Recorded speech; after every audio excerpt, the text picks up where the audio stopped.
Hey there, my name is Megan and welcome to my channel or welcome back. Today I'm going to be doing a book review for Cibola Burn by James S.A. Cibola Burn is the fourth book in the adult sci-fi series called The Expanse by author duo James S.A. This is definitely a staple in the sci-fi space opera type genre, and I read Abaddon's Gate maybe 2 months ago, and I do have a full review for that, so I'll link that up in the cards if you're interested in checking it out.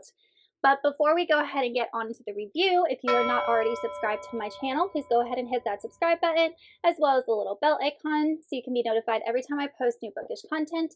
I post new videos every Monday, Thursday, and Saturday.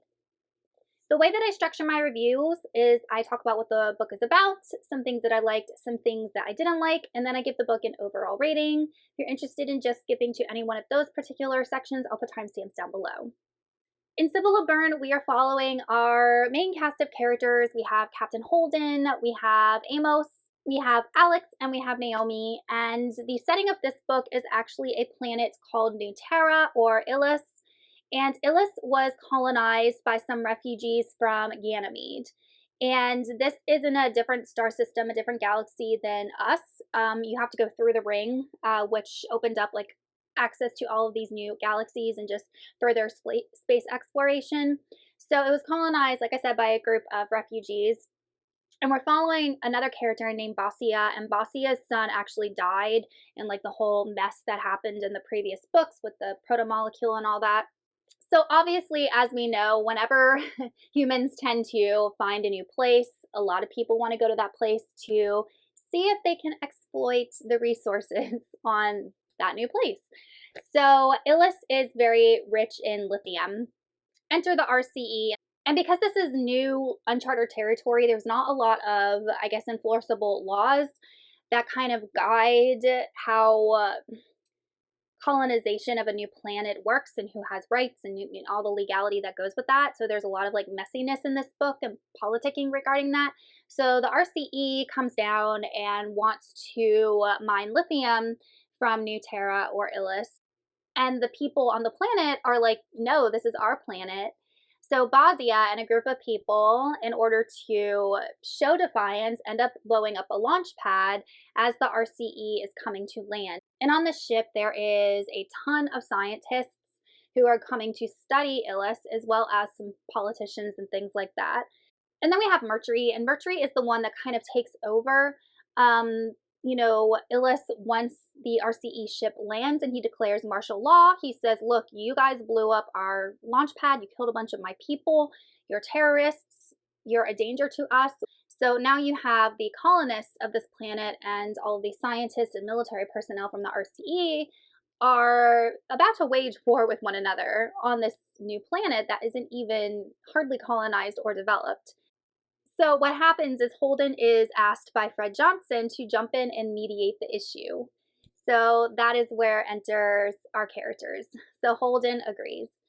And all of the setting of this book, for the most part, takes place on Ilus. And I actually felt like the setting was really cool because you have a very Earth-like world. Obviously, people are able to breathe and it sustains life. But then the author was able to create life forms and things like that on that planet that affect humans that I would have never thought of. I just thought it was so smart and so ingenious, just the way that they were able to portray different life forms on a planet that doesn't even exist in the future with a group of new colonists. It was very well done. And then there were some other things that happened on the planet that just were really interesting that we can relate to because we live on Earth, but that was different because it was a different planet. It was really cool. So I really enjoyed being on Ilus. I found the setting really interesting and just the way of life of the people that lived on Ilus. And when the scientists came, we actually follow one of the scientists named Elvie, and she is just very smart, all about her work and just the things that she discovered. It was just really well done. So as for the sci-fi aspect of this book, I loved it. I thought it was so interesting. When we get on into the actual plot of this book, however, I was a bit lukewarm. So at one point, I was reading this, and my husband watched the TV show, and I asked him, I'm like, is every single book going to be the same? Because I feel like every single book is just a new setting, and you have the people fighting, whether it's the RCE, Earth, Luna, the Outer Planetary Alliance, Mars. You have all of these players, and all they're doing is fighting with each other all the time in some shape or form. And then you have the politicians, the higher ups, kind of getting involved and moving the pieces around. So I asked him, I'm like, is every single book going to be like this? I feel like it's the same story, just a different setting. And he said, no, eventually they're all going to have to come together and, fight a common threat, at least in the TV show. I don't know about the books. So that gave me a little bit of light at the end of the tunnel, because for right now, I just feel like I'm reading the same plot over and over. So Holden is sent down to mediate, and so he does his thing. So now that that's what the book is about, I'll go into some other things that I liked and disliked. So I kind of already talked about some of the things I liked. I really like the setting. I really liked the science regarding this new world. And another thing that I really liked actually didn't happen until way at the end. And it has to do with the politics of this world, which I feel like can be kind of redundant. But one of the main characters, one of the higher up politicians, I just call her Ava in my head. Her name is like Ava Abarasel-Rala or something. I just call her Ava in my head. So Ava was talking about how now that the ring is open and people can travel to these new planetary systems, they're able to colonize planets that are more suited to human life. What is that going to do for Mars? Because Mars is only able to sustain human life because they're able to build like a biodome. If you don't have that, then you can't survive on the Mars. So she was just worried about the mass exodus of people from Mars, and Mars and its economy and its presence in this world essentially collapsing. And Mars actually does have the largest planetary fleet,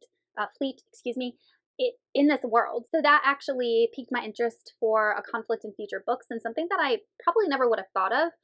So I really like the way the pieces were set up for future books and the politics and just the idea of colonization of new planets. Really interesting. As for the things that I didn't like so much, I really did not like the antagonist in this book. The antagonist's name was Mercury, and Mercury is the one who comes down illness, declares martial law. And the only reason I didn't like him is because he was straight up psychopath, straight up psychopath. And Holden and Amos, they actually say that at different points, this guy's just crazy. He would, no joke, shoot you in the face, dead blank in the face, if he thought that you were trying to go against him. He was a psychopath.